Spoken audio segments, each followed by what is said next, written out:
Hi, same place, different time.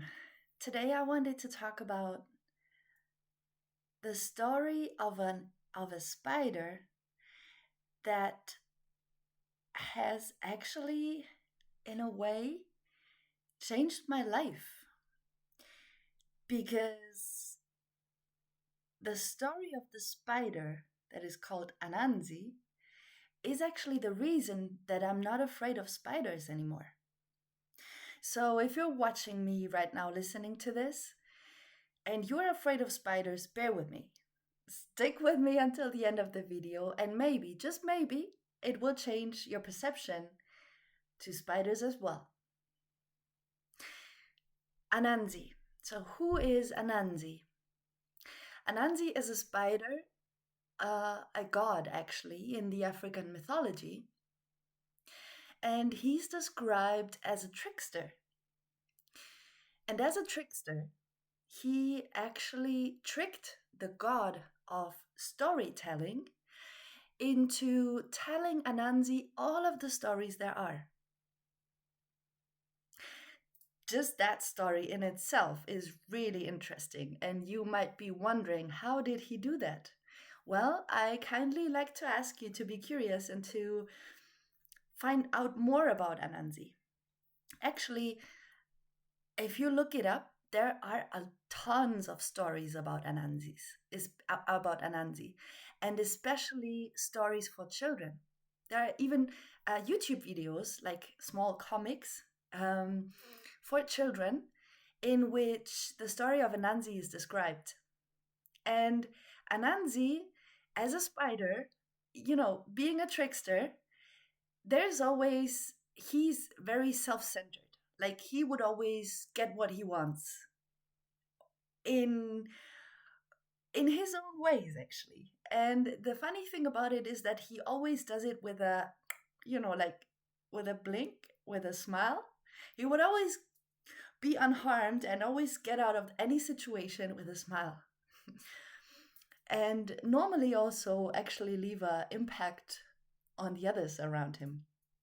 But, anyways, going back to the origin of Anansi. So, since Anansi has tricked the god of storytelling into providing all of the stories there are about human and what humans talk about to him, he became very wise, and he as well became a really good storyteller. The first time that I've heard about Anansi was in the series American Gods. Not sure if you heard about that. Um, Basically, it's about gods on this earth. I don't want to spoil or anything, so I'll leave it there. And there is one episode where Anansi appears. And actually, the situation in which he appears and the story that he's telling is very, how can I put this?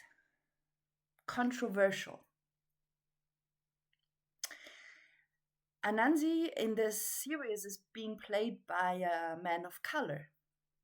And as a man of color, he is talking to an audience, to other men of color as well. And he talks about slavery and about how people of color are being held down for so long. And while the other men of color listening to him, they started to get angry and more angry, and that buildup of anger. uh I'm trying to not spoil the situation because maybe you want to listen to watch the series too. um but he actually makes them do something that he wants them to do, because that's what he is. He's a trickster. So for the first time when I ran across, or when he crossed my path throughout that series, I was thinking to myself, well, that's, such a great talent, such a great gift. If he could only use it for good, you know? instead of his own benefit. Because since he's a god, he needs to have sacrifices from people. So, in order to be alive and in order to survive, every once in a while he needs those kind of sacrifices. So he's actually using his passion and his capability, his talent for this great storytelling that he has in order for people to bring him a sacrifice, right? So that was my first thought. And that was many, many years ago. And since that, the story of Anansi has actually crossed my path in a lot of different other ways, but that was the really origin of it. And I started to research about Anansi because there was something in that story of Anansi that I found very, it just caught my attention for whatever reason. And I've read more and more stories about him. And I came to the conclusion that actually, that trickster within Anansi is actually something that we all possess, the great gift of storytelling. And I was thinking and reflecting about how the story of Anansi reflects in my own life. And I thought that, as a social worker, there are a lot of situations where I would need to um, how can I say that without using the word trick? Because it's not a trick. But what I'm trying to get out is if a person comes to me and asks for help, financial nature or psychological nature or whatever other reasons there might be that they're seeking help for, there are certain doors that are there. You can cross the doors and then you can get the help that you want. But in order to open those doors, sometimes it takes patience and it takes knowledge. And sometimes you could even, if you would like to, call it trickery too. Basically, what I mean by trickery is you know how to, if you search long enough for a possible way to open one door, sooner or later you will find an option. And that is what I mean by trickery. I guess everyone that is working with people, and especially in a social system as we have in Germany, where you have to know a specific, um, you have to know how to phrase a specific document, if it's administrative nature. You have to know where you can call. Sometimes I was even sitting on tables with people who are decision makers. And on those tables, the people that normally would seek my help would not be present. So, actually, in the early stages of my career, I knew, and that's also what was also part of uh, my education, that as a social worker, you're in some kind of position of power, even if you don't like it, even if you don't want to be that, but it's just the way it is, because sometimes one call can open a door that to another person might be closed. So using that very cautiously and being aware that we can actually open or close doors to some people plays a really big role in the profession of social work. So I thought to myself, actually, as a social worker, sometimes, especially when I, I've described the situation with the table where not everyone is part of that conversation. Or even in other circumstances when I'm in my office and I'm talking one by one um, with somebody, and I just pick up the phone and do a quick call and something works out. Those are those moments where I feel like I do that too in my profession, because sometimes I just need to, I want to find a solution for that person. And sometimes it takes creativity to know which door, if one door closes, I have to know to which other door I can go in order for the person to receive the help, right? So I found that Anansi was playing a role, therefore, in my life too. And part of Anansi is part of me too. Because as I said, sometimes um, I would use the creative storytelling in order to open certain doors. So, fast forward, it was like about 2 days ago. I talked to a friend of mine who is very successful in her career. She's a leader in industry sector, and she's blonde.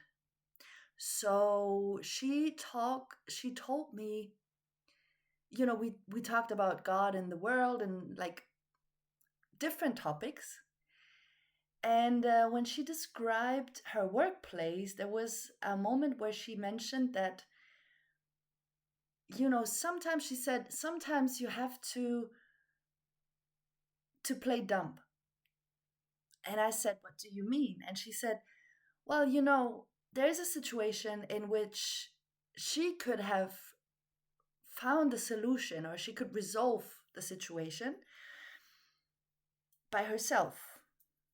But it would take her a lot of time, a lot of patience, a lot of energy. And instead, she went for the option of playing dumb. And then there was one guy who was actually, from her team, who stepped up and was like the strong man, and said, no worries, I will take it from here. And he just he opened one door, and it was far quicker, far more efficient. And in the end, she got what she wanted. And I thought to myself, I was laughing about it when she told me the story. And I was just thinking, well, that reminds me of the story of Anansi. Have you heard of that spider, Anansi?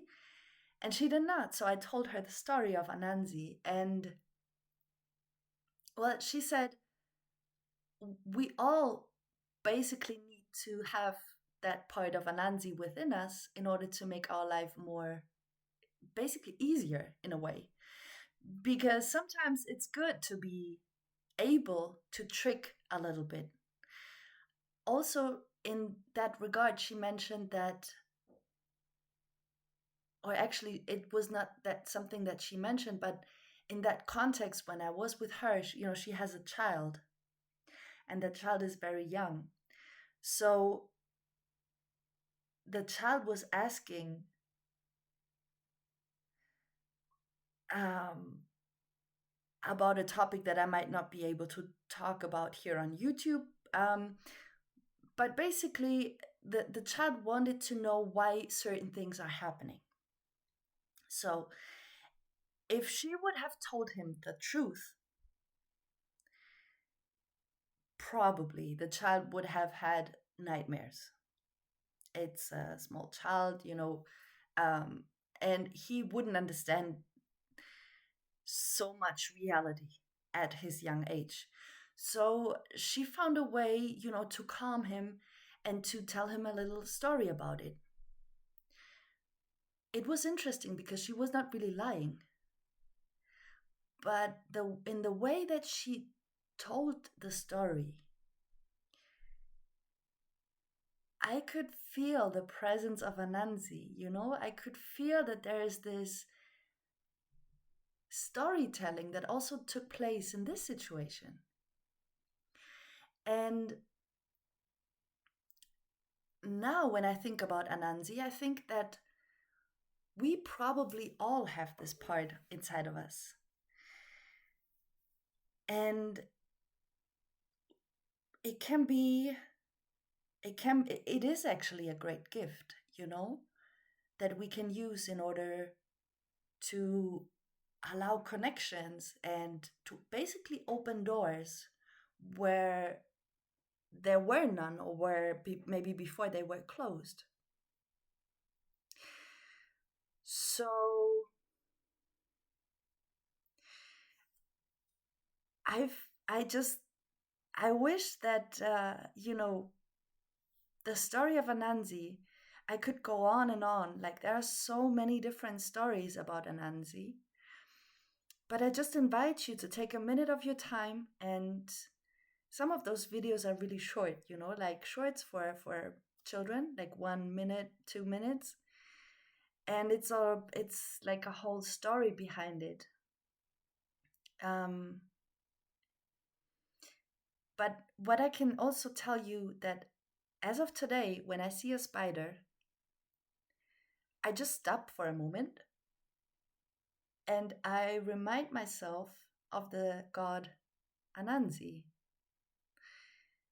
who has this great potential and this great creativity for storytelling. And ever since I have found that sympathy for Anansi, the fear for spiders has gone. Um, and I sometimes I would even call them Anansi. You know, hi Anansi, how are you? What are you doing? Like, and just that alone, you know, it kind of takes away the heaviness of the fear or the disgust that I maybe felt before about spiders. Because right now I just think to myself, well, maybe that's just a moment where I can remind myself of the story of Anansi. So that was what I wanted to share with you today. Um, and if you want, feel free to actually add some of those stories of Anansi down below in the comment section. Um, Maybe there are some stories that I haven't heard before, and this way we can actually share those stories of Anansi together. And thinking about it, also here, maybe that's Anansi speaking outside. You know, speak is like speaking. How can I put this? If you think about it, I could just say, if you want to leave a comment, feel free to leave a comment or hit the notification bell. Because, of course, I would want the channel to grow. But instead, I said, you can use the story of Anansi to pin it down in the comment section. Which, if you think about it, can be also kind of a trickster energy. Which it's not, because I'm actually talking to you about it, right? But I just wanted you to, I guess, sensibilize for the topic of storytelling. And maybe through that lens of Anansi, it becomes easier for you in your daily work or in your daily life, in for situations where you felt like the door has been closed and you were maybe angry or mad or some kind of emotional, in whatever kind of way. Maybe from now on, that this could be actually a situation where you can put yourself in the thought, in the shoes of Anansi, and think about a creative possibility on how to progress further, even with one door being closed, or even if something is not working out. Maybe Anansi can help you to also find that part within yourself and to get creative about what stories we could tell ourselves and the people around us in order to, at the end of the day, make it to the place where we want to be. Even if that means to align with your higher self in whatever kind of way. So that would be my wish, that if you take something out of that, that it might be something that fulfills your heart, and through that, that you can also fulfill other people's hearts. So yeah, I guess that's the story of Anansi, and hopefully you liked it, and see you in the next one.